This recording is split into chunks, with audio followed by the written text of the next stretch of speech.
Hello, friends. We are on chapter 10 of The Mouse and the Motorcycle. It is called An Anxious Night. At first, Ralph's schemes worked. Keith delivered the promised bacon, toast, and jelly. The mice ate sparingly and laid aside the leftovers against the day Keith must leave the hotel. Ralph's mother continued to worry about tipping room service. I want to do the right thing, she insisted. There must be some way we could manage a tip. The mice dared not leave the nest to search for small coins that might have rolled under the beds or dressers. It was late in the afternoon when Ralph heard Keith and his parents returning to their rooms, very quietly so that their toenails did not make scraping sounds in the woodwork. He slipped to the knothole and peeped out in time to see Keith flop down on the bed. Do I have to go down to the dining room for dinner? Keith asked his mother and father. I'm not very hungry. Oh, thought Ralph. There goes dinner. I told you not to eat that whole bag of peanuts so close to dinner time, said his father. I didn't eat all of it, said Keith. That's good, thought Ralph. At least there would be peanuts for dinner. You'll feel better after you get washed up for dinner, said Mrs. Gridley. Hurry along now. When his parents had gone into room 216, Ralph noticed that Keith seemed to drag himself off the bed.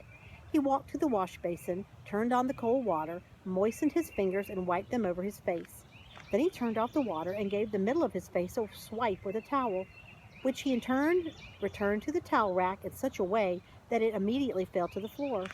Keith did not pick it up. There was nothing unusual about this. Boys rarely pick up towels. What was unusual was that Keith returned to the bed where he sat down and stared at the wall. He did not play with his cars, nor did he eat the rest of his peanuts. He just sat there.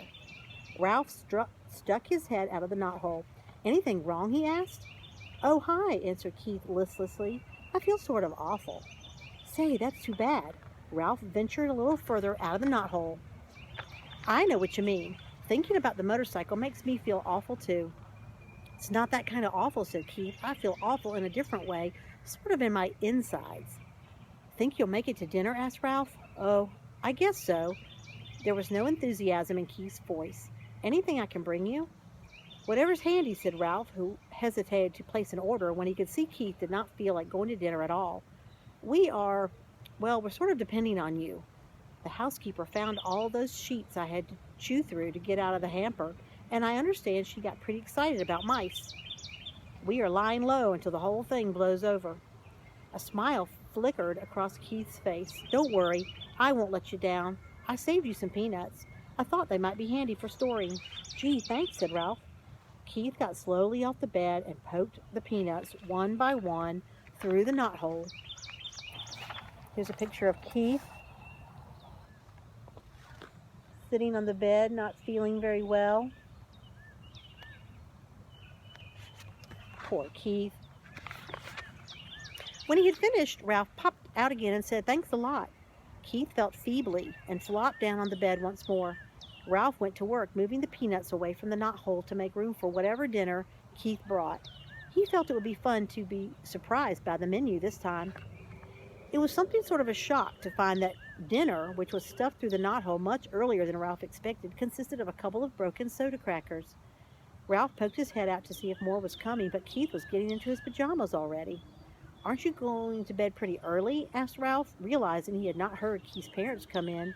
I felt so awful I couldn't eat, so they told me I'd better come up and go to bed. Keith tossed his shirt at the foot of the bed, pulled on his pajama top. When his head emerged, he said, I'm sorry about your dinner. It was the best I could do. All I had was a little soup. That's all right. Ralph was beginning to be concerned. If the boy could not eat, neither could the mice. Keith fell into the bed, and Ralph ran off to report the news to his relatives. What a shame, said Ralph's mother. The poor boy. Oh, dear, whatever shall we do? Cried Aunt Dorothy. Our very lives depend on him. The little cousins huddled together, big-eyed and frightened. Yes, what about us? Asked Uncle Lester. How are we going to manage if he doesn't bring us our meals? Isn't it safe for us to go out pilfering? It isn't safe for us to go out pilfering when the housekeeper has declared war on mice. I knew it was a mistake. Depend on people, said Aunt Sissy. We'll manage somehow. We always have. Ralph's mother was trying to be brave, but Ralph could see how worried she was. After all, he did bring a supply of peanuts. We should be grateful for that. He didn't bring many peanuts. Uncle Lester did not sound the least bit grateful. The greedy fellow is probably ill from stuffing himself with nuts he should have saved for us. Serves him right. Now, Lester, fussed Ralph's mother, the boy had a right to eat his own peanuts, but I do wish he hadn't been so hungry. Ralph returned to the knothole. Keith was lying in the bed with his sports car in one hand. How do you feel now? Asked Ralph. Awful, answered Keith. Before Ralph could reply, footsteps in the hall warned him that Keith's parents were coming. He drew back inside the knothole where he could observe without being seen. Mrs. Gridley paused by her son's bed and laid her hand on his forehead. He does feel a little warm, she remarked. He'll probably be all right in the morning, said Mrs. Gridley. Here's a picture of Keith sitting in the bed,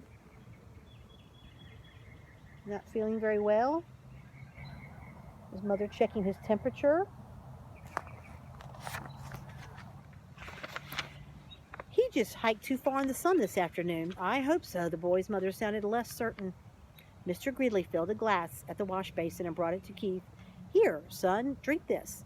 When Keith had drunk the water, he fell back on the pillow and closed his eyes. His parents went quietly to room 216.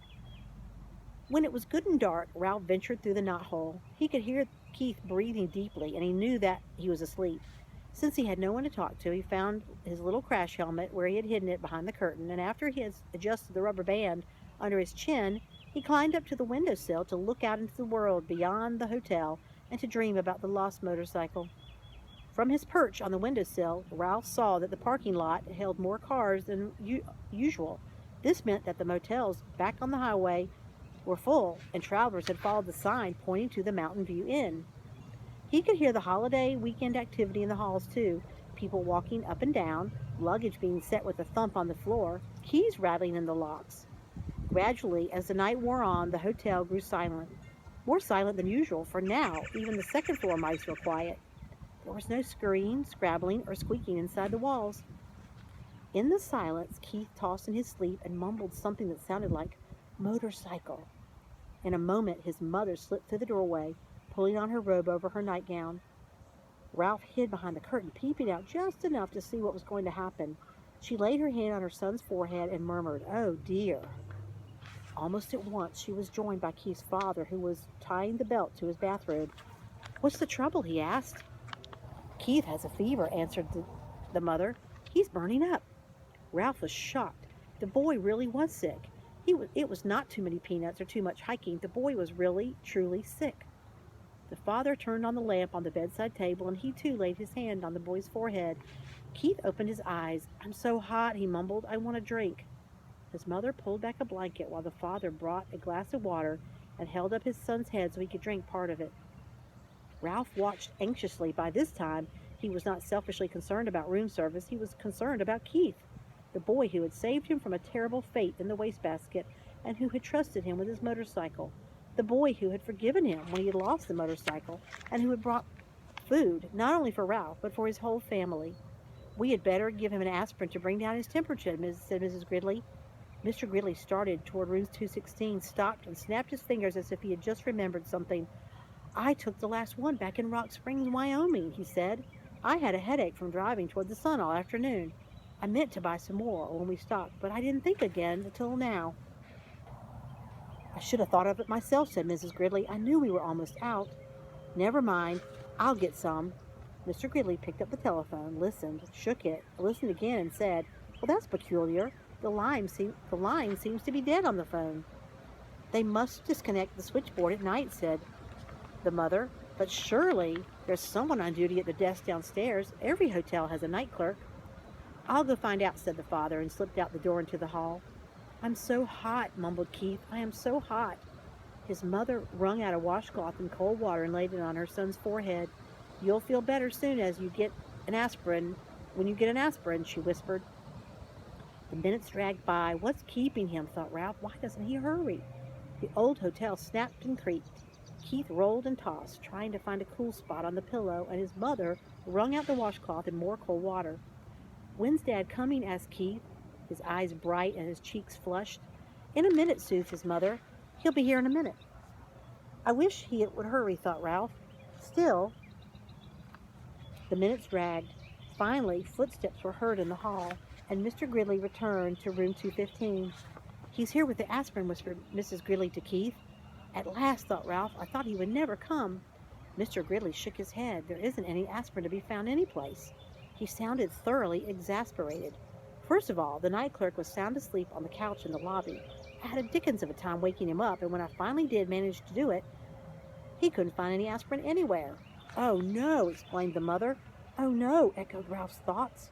What about the little gift shop off the lobby? Asked Mrs. Gridley. It must sell aspirin.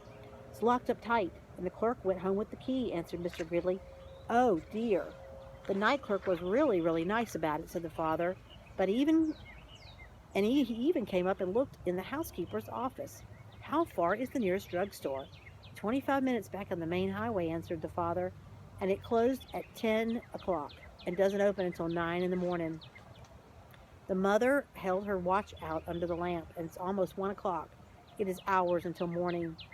She crossed the room to wring out the washcloth again. What will we do?